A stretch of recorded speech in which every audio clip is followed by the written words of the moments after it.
அனைவருக்கும் வணக்கம். VIT triple exam எழுதின எல்லாருக்குமே ரிசல்ட் வந்து பப்ளிஷ் ஆயிருக்கு. ஸோ எல்லாருமே ரொம்ப ஆவலுடன் எதிர்பார்த்துட்டு இருந்தோம். இந்த வருஷம் 2024 விஐடி வேலூருக்குள்ள எப்படி போகலாம். ஸோ அதுக்கு நம்ம எக்ஸாம் எழுதியிருந்தோம். விஐடி வேலூர் விஐடி சென்னைக்குள்ள போறதுன்னா கண்டிப்பா நீங்க 1 லட்சம் ரேங்க்குள்ள வந்திருந்தா மட்டும்தான் போக முடியும். உங்களுடைய ரேங்கை வந்து நீங்க உங்களுடைய அட்மிஷன் போர்ட்டல்ல போய் பார்க்கலாம். ஸோ இப்போ இந்த நேரத்தில் வந்து பார்த்தீங்கன்னா உங்களுக்கு கவுன்சிலிங்கான அந்த டேட் எல்லாம் கூட கொடுத்துருக்காங்க. இவங்க ஒரு 5 ஃபேஸா நடத்துறாங்க. ஸோ 5 ஃபேஸா நடத்துறாங்க. ஸோ இப்போ அந்த டேட்டு அதுக்கப்புறம் எல்லாத்தையுமே இந்த வீடியோவில் உங்களுக்காக டீட்டெயிலாக சொல்ல போறேன். ஸோ அதனால இந்த வீடியோ நீங்க ஸ்கிப் பண்ணாம பாருங்க. அதாவது வந்து பார்த்தீங்கன்னா இப்போ ரேங்க் கொடுத்துருக்காங்க. நீங்க வந்து நல்லா ஒரு விஷயம் புரிஞ்சுக்கணும். நம்ம 1 லட்சம் ரேங்க்குள்ள வந்தா மட்டும்தான் விஐடி வேலூர் இல்லாட்டி விஐடி சென்னைக்குள்ள ஏதாவது ஒரு டிபார்ட்மெண்டாவது எடுத்துட்டு போகலாம். அப்படி இல்லைன்னா உங்களுக்கு அதுலயே கூட போட்டிருக்காங்க யூ ஆர் ஷார்ட் லிஸ்டட், நீங்க விஐடி ஏபி இல்லாட்டி விஐடி போபால் தான் போக முடியும் அப்படின்னு கொடுத்துருக்காங்க. ஸோ அந்த 5 ஃபேஸா நடத்துறாங்கல்ல, அந்த 5 ஃபேஸுக்கு வந்து பாத்தீங்கன்னா நிறைய இன்ஸ்ட்ரக்ஷன். அதாவது வந்து பாத்தீங்கன்னா நீங்க சாய்ஸ் ஃபில்லிங் பண்ற மாதிரி இருக்கும். நீங்க வந்து சாய்ஸ் ஃபில்லிங் பண்றதுக்கு முன்னாடி நீங்க வந்து அதாவது வந்து பாத்தீங்கன்னா கவுன்சிலிங்கான அந்த ஃபீஸ் வந்து பாத்தீங்கன்னா நீங்க கட்டுற மாதிரி இருக்கும். ஸோ இது மாதிரி ஏகப்பட்ட இன்ஃபர்மேஷன் இருக்கு. அதை நான் உங்களுக்கு இப்போ அதாவது வெப்சைட்லயே நீங்க போய் பார்த்துருக்கலாம்.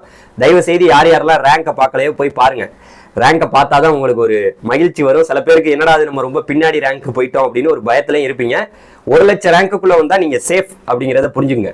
கட் ஆஃபை பத்தி நம்ம பின்னாடி போடுவோம். உங்களுக்கு என்ன டிபார்ட்மெண்ட்டுக்கு என்ன அதாவது என்ன ரேங்க்ல இருந்தீங்கன்னா கிடைக்கும் அப்படிங்கிறத பின்னாடி போடுவோம். இவங்க கவுன்சிலிங் இன்ஸ்ட்ரக்ஷனை பத்தி நம்ம பின்னாடி அப்டேட் பண்றதுன்னு சொல்லியிருக்காங்க. அதுக்கப்புறம் வந்து பாத்தீங்கன்னா ரொம்ப முக்கியமா இவங்களுடைய அந்த 5 ஃபேஸா நடத்துறாங்கல்ல, அந்த 5 ஃபேஸுக்கான டேட் வந்து அவங்களுடைய வெப்சைட்லயே இருக்கு, நீங்களே பார்க்கலாம். அதாவது ரேங்க் 1ல இருந்து 20,000 ரேங்க் வரைக்கும் இருக்கக்கூடிய மாணவர்களுக்கு அவங்களுக்கு வந்து கவுன்சிலிங் ஃபீஸ் அந்த பேமெண்ட் வந்துங்கிறது வந்து பார்த்தீங்கன்னா நீங்கள் ஒரு வாட்டி தான் பே பண்ணலாம். மறுபடியும் அது நான் ரீஃபண்டபிள். போன வருஷம்லாம் ஒரு 6,000 ரூபா வாங்கினாங்க. இந்த வாட்டி எவ்வளோ வாங்க போறாங்கன்னு தெரில. ஸோ கரெக்டாக 3ஆம் தேதியிலேருந்து நீங்கள் வந்து 6ஆம் தேதி வரைக்கும் வந்து பார்த்தீங்கன்னா அந்த கவுன்சிலிங்கான ஃபீஸை வந்து பேமெண்ட் பண்ணணும். யாரு ஃபேஸ் 1ல வர்றவங்க. அதுக்கப்புறம் சாய்ஸ் ஃபில்லிங் வந்து 7ஆம் தேதி காலையில் 10 மணிலேருந்து மே 7ஆம் தேதியிலேருந்து மே 8ஆம் தேதி வந்து 5 மணி வரைக்கும் நீங்கள் சாய்ஸ் ஃபில்லிங் பண்ணலாம். அதுக்கப்புறம் உங்களுக்கு சீட்டு வந்து எந்த சீட்டு கிடைச்சிருக்குங்கிறது சீட் அலாட்மெண்ட் வந்து 10ஆம் தேதி ஃபேஸ் 1க்கு தெரிஞ்சிடும். அதுக்கப்புறம் வந்து பார்த்தீங்கன்னா அட்வான்ஸ் ஃபீஸ் பேமெண்ட், அதாவது அட்வான்ஸாக நீங்கள் பே பண்ணுறது வந்து 10ஆம் தேதி மே 10ஆம் தேதியிலேருந்து 16ஆம் தேதி வரைக்கும் வந்து பார்த்தீங்கன்னா நீங்கள் வந்து அந்த ஃபீஸை வந்து அட்வான்ஸாக ஃபீஸ் பேமெண்ட் பண்ணணும். அதுக்கப்புறம் லாஸ்ட் டேட் வந்து பார்த்தீங்கன்னா உங்களுக்கு ஃபீஸ் பேமெண்ட்டுக்கான டேட்டும் கொடுத்துருக்காங்க. 24ஆம் தேதி வரைக்கும் டைம் இருக்கு. ஸோ அதே போல் ஃபேஸ் 2, ஃபேஸ் 3, ஃபேஸ் 4, ஃபேஸ் 5 எல்லா டீட்டெயிலுமே வந்து பார்த்தீங்கன்னா அவங்க ஒரு டேட்டா பிரித்து கொடுத்துட்டாங்க. அதன் அடிப்படையில் பார்க்கும்போது நீங்கள் வந்து பார்த்தீங்கன்னா ஒரு 5ஆவது ஃபேஸுக்கெல்லாம் போனீங்கன்னா எங்கேயோ விஐடி ஏபி விஐடி போபால் இந்த மாதிரி தான் சீட்டு கிடைப்பதற்கு சான்ஸ் இருக்குது. 1 லட்சம் ரேங்க்குக்கு அதுக்கு மேலே இருக்கவங்களுக்கு. ஸோ இந்த டேட்டெல்லாம் நல்லா நோட் பண்ணி வச்சுக்கோங்க. இந்த டேட் அந்த பிரகாரம் தான் அவங்க வந்து பார்த்தீங்கன்னா சாய்ஸ் ஃபில்லிங்கு எல்லாத்தையுமே நடத்துவாங்க. அதை புரிஞ்சுக்கணும். ஸோ இப்போ ரொம்ப மேட்ரு என்னன்னா இதில் 5 கேட்டகிரினா அந்த 5 கேட்டகரியை முன்னாடியே அனௌன்ஸ் பண்ணியிருந்தாங்க. நாங்கள் 5 கேட்டகரி வந்தீங்கன்னா இவ்வளவுதான் காலேஜில் நாங்கள் ஃபீஸ் வாங்குவோம், நீங்க என்ன டிபார்ட்மெண்ட் எடுக்க போறீங்களோ அதை பொறுத்து இருக்கு. ஸோ இப்போ வந்து பார்த்தீங்கன்னா அவங்க என்ன சொல்றாங்கன்னா கேட்டகரி 1ல நீங்க வந்து வந்தீங்கன்னா கேட்டகரி 1ல வந்து மினிமம் எனக்கு தெரிஞ்சு ஒரு 5,000 ரேங்க் இந்த ரேங்க்குள்ள வரவங்களாம் கேட்டகரி 1ல வந்துருவாங்க. அது எப்படி இருக்க போகுதுன்னு தெரியல, அவங்க இன்ஸ்ட்ரக்ஷன் கொடுத்தாதான் தெரியும். அதன்படி பார்த்தோம்னா டியூஷன் ஃபீஸ் வந்து பார்த்தீங்கன்னா உங்களுக்கு கரெக்டா 1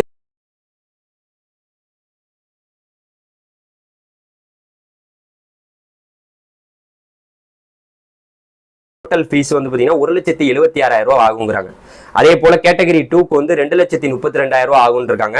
3,000 ரூபாய் நீங்க கேஷ் ஆன் டெபாசிட் பண்ணணும். ஒட்டு மொத்தமா 2,35,000 ரூபாய் வரும். அதே போல கேட்டகரி 3க்கு வந்து பாத்தீங்கன்னா 3,40,000 ரூபாய் வரும்னு சொல்லியிருக்காங்க. அதுக்கப்புறம் 3,000 ரூபாய் நீங்க டெபாசிட் பண்ற மாதிரி இருக்கும். ஒட்டு மொத்தமா 3,43,000 ரூபாய் வருது.